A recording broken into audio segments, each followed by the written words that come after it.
Yeah, bem-vindo a Minecraft. Aí, meu amigo, na jornada desse game ficará surpreendido. Sinta liberdade para poder criar apenas qualquer coisa que puder imaginar.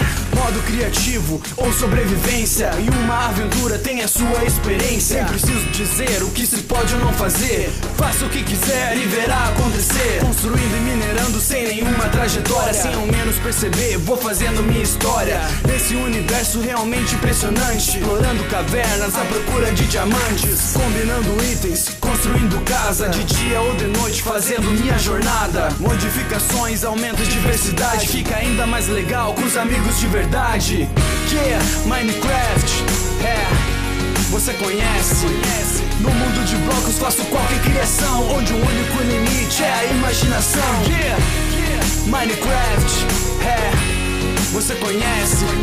No mundo de blocos faço qualquer criação, onde o único limite é a imaginação. Yeah. Quando cai a noite é preciso ter cuidado, pode aparecer mobs por todo lado, esqueleto, zumbi, aranha ou creeper. Tenha coragem para invocar o Wither. Não olhe nos olhos de um Enderman, assim como o Slender te persegue também. Mas o que mais assusta é a lenda desse game, Herobrine. Esse aí é diferente, sua existência é um grande mistério. Tudo que se fala pode ou não estar correto. Realmente Minecraft é incomparável, nunca nada semelhante tinha sido criado. Recorde de vendas, grande inspiração, alcançando os da antiga e da nova geração. Vai falar de gráfico, mano, dá um tempo. Ninguém nunca reclamou de jogar Super Nintendo. Yeah, Minecraft, você conhece? No mundo de blocos faço qualquer criação, onde o único limite é a imaginação. Yeah, Minecraft, você conhece? No mundo de blocos faço qualquer criação, onde o único limite é a imaginação. Yeah,